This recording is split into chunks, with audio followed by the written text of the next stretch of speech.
go walking down the street, do those things that other people say you're stupid to do, do those things that other people say that you're out of style to do, and celebrate being out of style, and come on with us, we're gonna go for a ride in a convertible.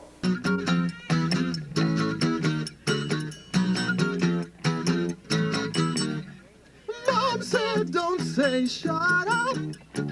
Mom said say be quiet. And don't hurt people's feelings, or I might wash your mouth out. I don't wanna be smart.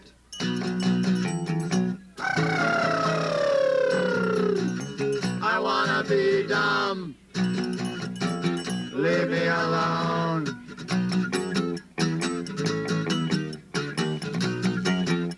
Après je lui dis, elle disait, oh, et tous son petit oh, je t'ai dit. What? Mom said speak more clearly. Mom said use good English. Mom said don't dangle your participles.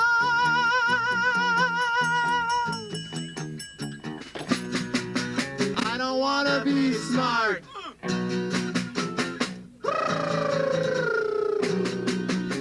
I wanna be dumb. Leave me alone. Hello, this is Susanna and Chorito Whopper McDonald, and I'm here at the last fast food festival in Santa Cruz, trying to, if you will, encapsulate the events that have packed this weekend with more than grease. Well, as a matter of fact, just last night, I took my baby out for a day to the Quickie Diner, Quickie Diner. I knew I couldn't keep her out too late at the Quickie Diner, Quickie Diner. Now with just two kids with dimes to spend, wishing the night would never end. Sitting in the dark and parking lot of the Quickie Diner, Quickie Diner, bum bum, Quickie Diner, Quickie Diner. Now I asked my baby what she wanted to eat at the Quickie Diner, Quickie Diner. She was sitting in a tight pants, squirming on the seat at the Quickie Diner, Quickie Diner. Now she gave me a look that tightened my belt and said I'll have the patty melt. And I said I'll have a bite of yours at the Quickie Diner, Quickie Diner, bum bum, Quickie Diner, Quickie Diner. Now I ain't kidding, my tongue started skidding on ketchup and mayonnaise. There was fries and wrappers flying all over the place. You guys gotta be jiving. No, I ain't driving. You ain't been living until you've had a taste. So hurry on down before it goes to waste. Yeah, yeah, yeah, yeah. If you ever go just to have a bite at the Quickie Diner, Quickie Diner, you're never gonna know such sweet delight as the Quickie Diner, Quickie Diner. So don't get a treatment, get a treat. We're the connoisseurs of eating meat. You just can't get enough to eat at the Quickie Diner, Quickie Diner, bum bum, Quickie Diner, Quickie Diner, bum bum, Quickie Diner, Quickie Diner. Take me there. Quickie Diner, Quickie Diner. Already. Quickie Diner, Quickie Diner. Let's go. Quickie Diner, Quickie Diner. Right now. Quickie Diner, Quickie Diner. All right.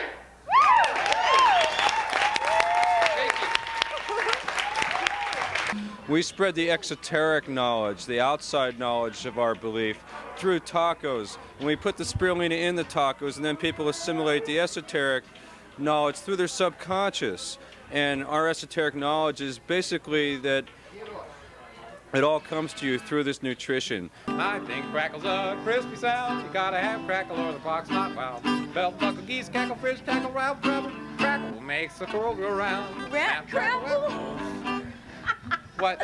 Did you say rat crapple? I just want to talk about things like you can touch. Things you can touch. Well, how about fuzzy bedroom slippers? That's kind of corny. I'm talking about, I mean, I want to do something that's important at the same time, you know. I mean, I want people to notice me, but not too much. Won't you follow me into the antechamber where we'll see some TV dinners? Oh, look, what's this? I think it's time on a plate. Would you like to tell the cameras what you think about these TV dinners? I'm just pretty overwhelmed. I really don't feel like talking to you right now. I just want to look at my plate here. And that, ladies and gentlemen, is the impact of art on the masses.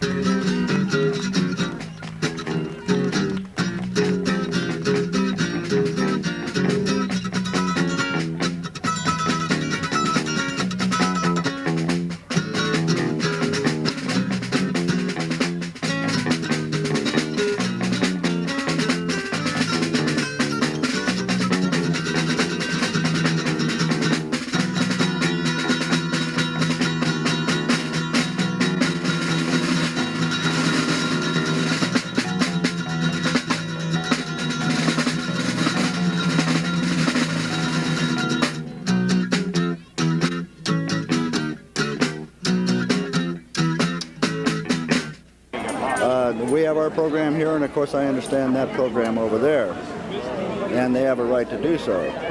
But do you feel like it's interfering with what you're trying to do here? No, I don't. So it doesn't really matter? No, it makes no difference to us. We have our program, they've got their program, and as far as I'm concerned, they can have their program. Okay? Thank you.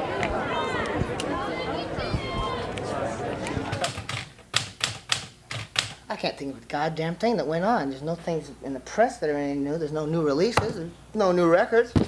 There's no new rumors. There's no new musicians. There's no new acts. Always the same old thing, day in and day out. I tell you, this is a real bore.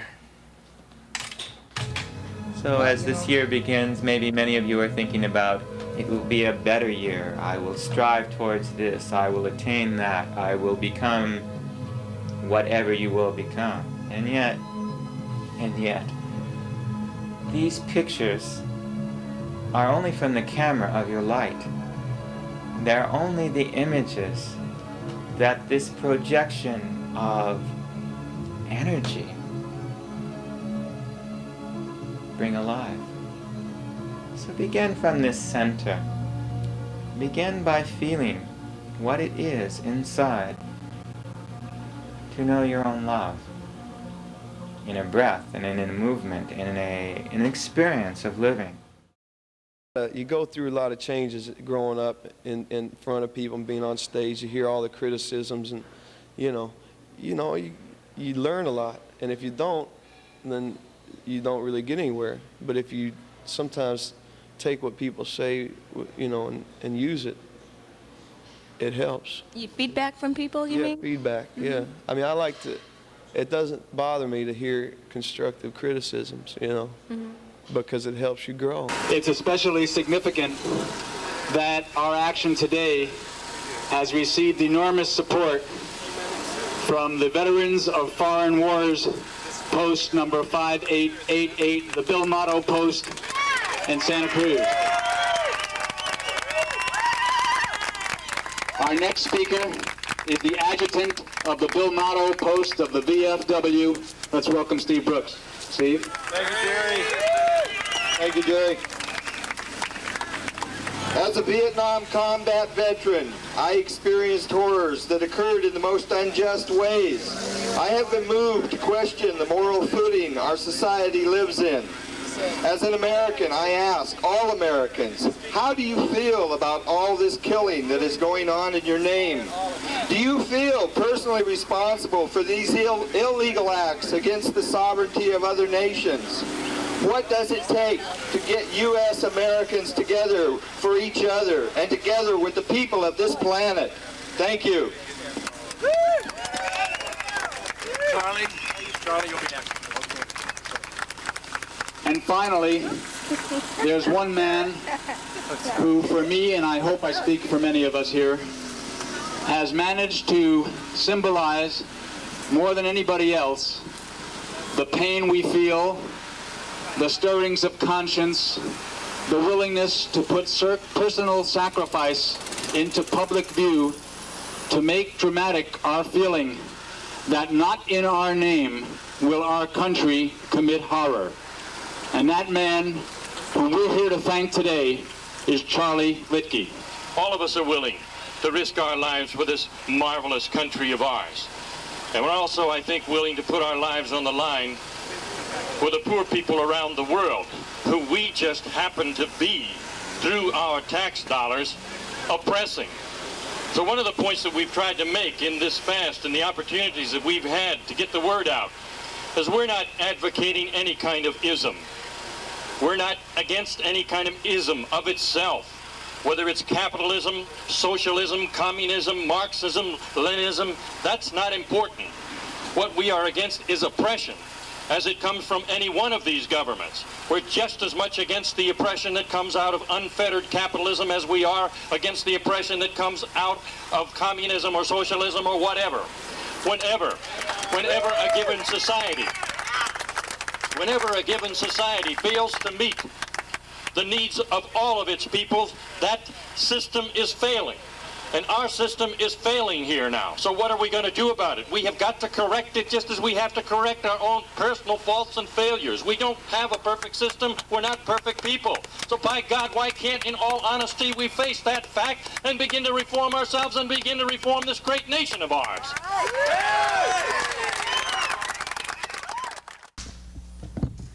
Welcome, my friends. We extend to you our profound thanks for coming, especially to those who have traveled great distances. We share a common purpose, peace. Yeah! And we all want to live? Yeah! We want to live? Yeah! Okay, come on! I want to live, I want to live, the right to live my life. I want to search for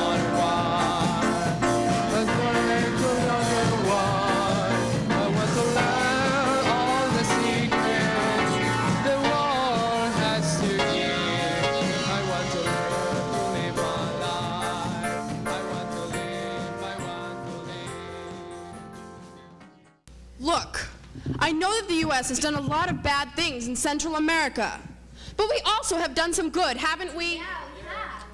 Without the U.S., you wouldn't have any roads, any railways, telephones. I guess I just feel you should be a little grateful. Nicaraguans be grateful. Grateful for what? For killing thousands of our people with your Contras? We were getting somewhere with our revolution, teaching our people how to read, giving our people land to grow food. But then, just like in Guatemala, you destroy it all, saying that we, little tiny Nicaragua, are a threat to the security of the mighty United States. You really hate us gringos, It's don't not you? just the gringos. In Central America, there is hate too.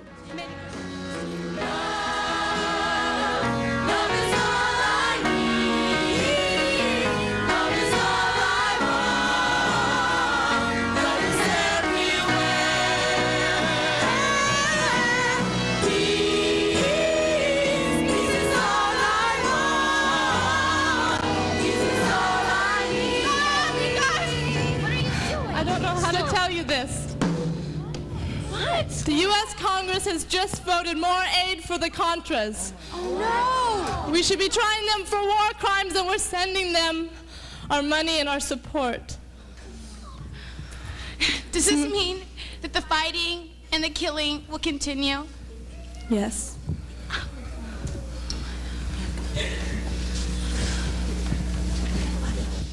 Just to summarize what most of you are thoroughly familiar with, these Contras under our direction have systematically been blowing up granaries, sawmills, bridges, government offices, schools, health centers.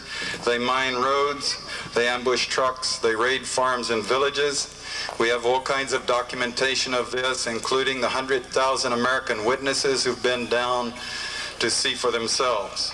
They assassinate people, systematically assassinating religious workers, teachers, health workers, elected officials, government administrators, trying to create terror and havoc. Terror is a significant part of this thing.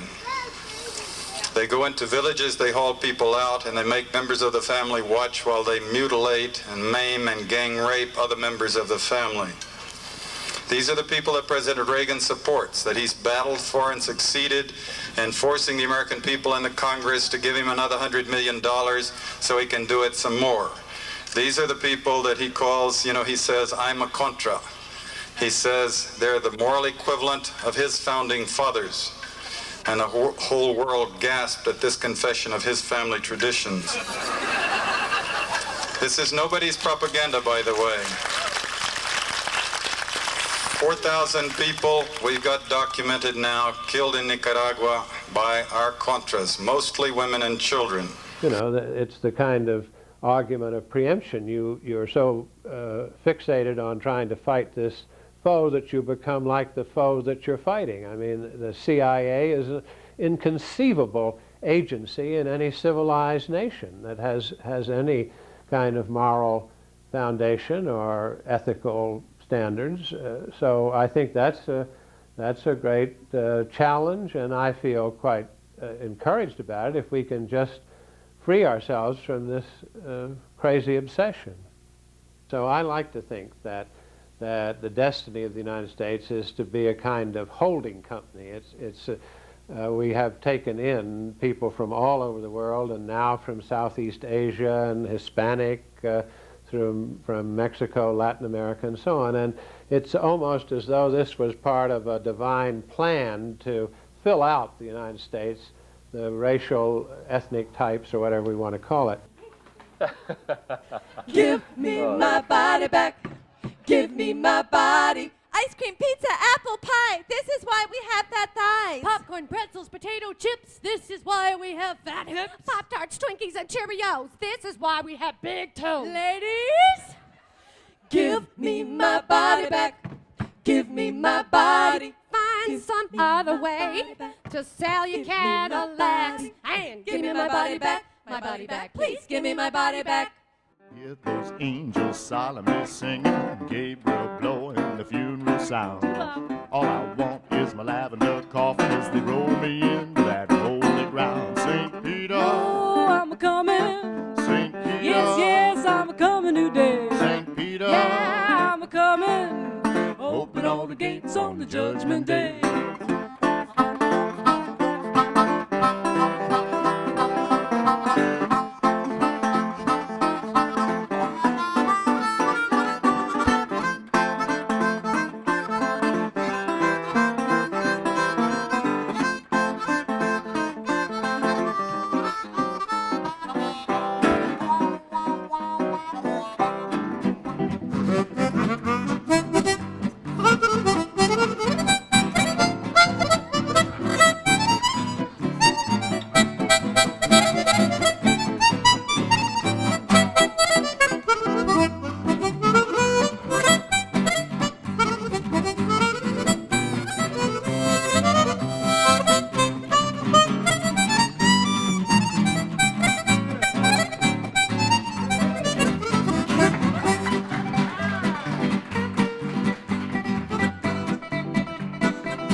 Unfortunately, it's time for the Feed and Seed live music show to close down. And before we do, we always like to thank the people that have helped make it possible. Dave Nielsen, Margie K, and Jerry K, Leslie Sweeney, Jim McRae, who hasn't been around in a while. How you doing, Jim? Out there in the truck, Larry Blood and Barbara Denny, Pat Sandage for help with the publicity on this show. We want to thank you all for being our guests down here today at the Feed and Seed show. My name's Sleepy John. We'll see you all next week about this time.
seafood store.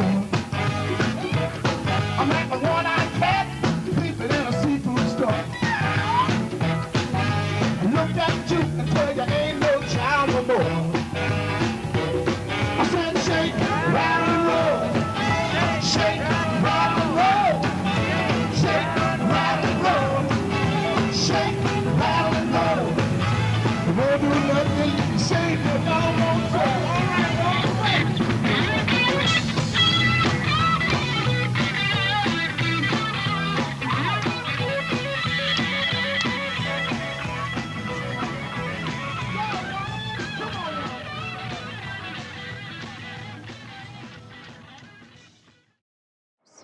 Blessings on us all. Yours truly, Cosmic Lady from Mother Earth Rental Association.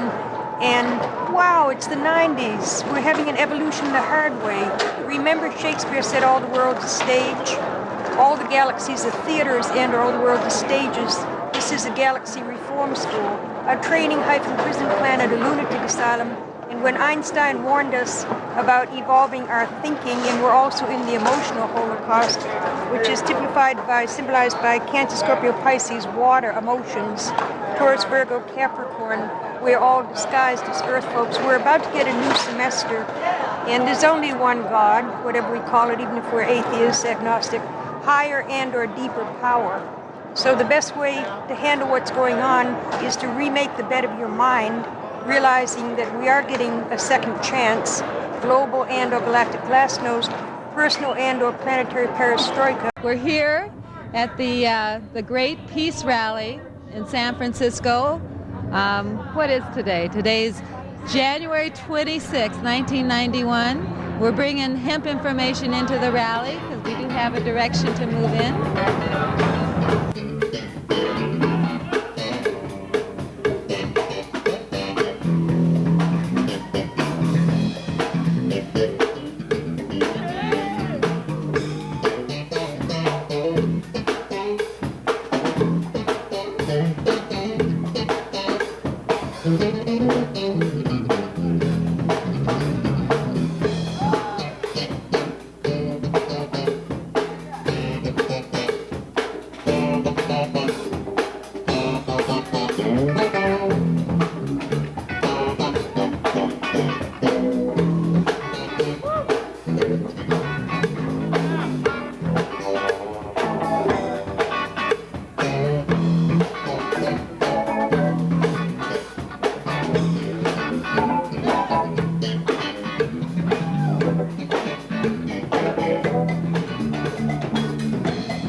A law that legislates against the use of a plant because it can affect consciousness is an immoral and inhuman law.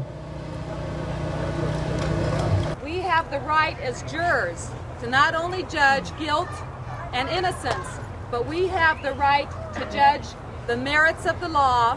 Is it good law or bad law? We have the right to judge whether the law is being properly applied in the case at hand. And we have the right to judge the extenuating circumstances and the motive of the defendants involved when they broke the law.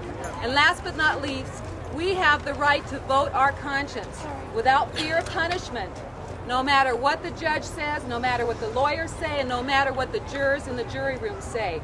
We have that right. I believe that what marijuana does for many patients is to take them into another realm of consciousness, another way to perceive their death.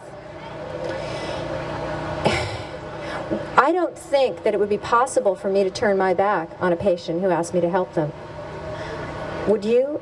I mean, when you see the suffering and that you see that taking, somebody's curled up in the corner from pain and they can take a few hits of marijuana and they can start joking and laughing. It's remarkable. It's a great gift. It has been one of the greatest honors that I've ever had, is to work with terminal patients. It's true. It's really true. It's an honor and it's a gift because there's no bullshit. It's about as honest as you can get. This is the new law. persons 21 years or older shall not be prosecuted, be denied any right or privilege, be subject to criminal or civil penalties for the cultivation, transportation, distribution, or consumption of A, industrial hemp products, B, hemp medicinal preparations, C, hemp products for nutritional use, D, hemp products for personal use in private. All laws cease to exist.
Can you feel the excitement here?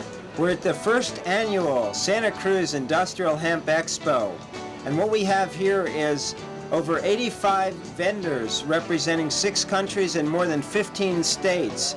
We also have a hemp house, a fashion show, and foods of all kinds, as well as over 40 speakers. What we've done is we've brought together the wide array of possibilities of industrial hemp.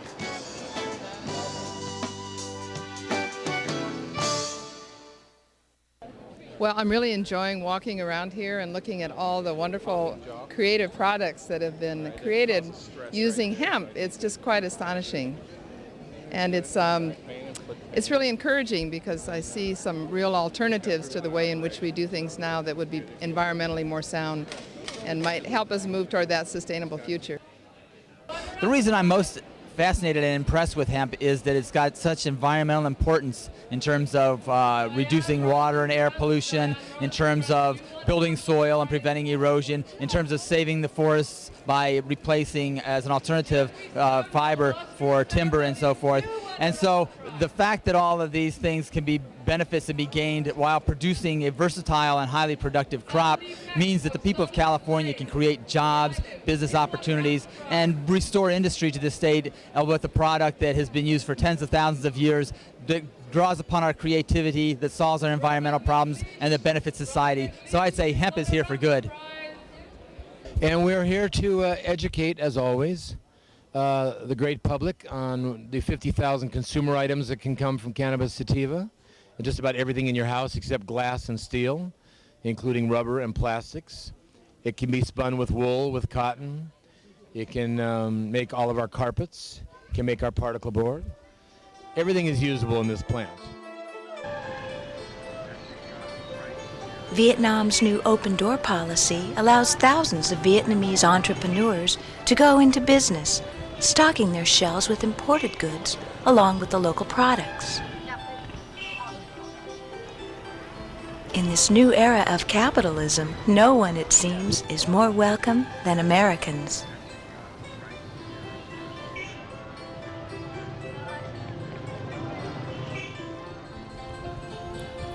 Our delegation from Santa Cruz, California, led by Mayor Catherine Byers, was provided this opportunity to meet the people of Vietnam by an invitation from the Vietnamese Veterans Association. We see that the Vietnamese have proven strongly resilient despite the hardships created by war and many years of international isolation.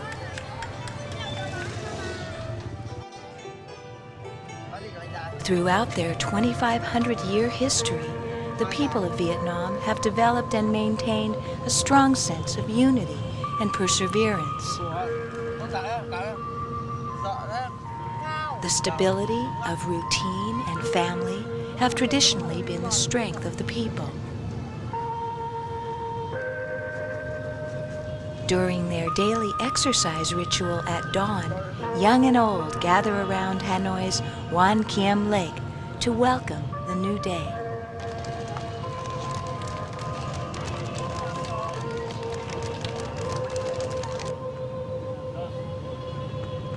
As the peaceful moments of morning wane, the hustle and bustle of Hanoi's city streets have set the pace to begin our 8-day peace-building journey throughout this mysterious and misunderstood land as the guests of our former enemies.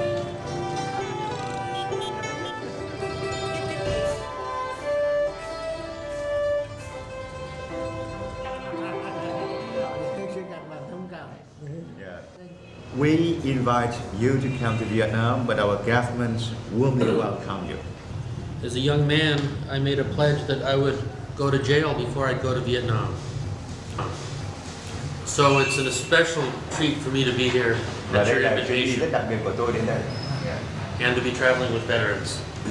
Our meetings has contributed a lot to the solution of so many thinkings, so many illusions about one another. And since then on, we became friends and become friends with one another.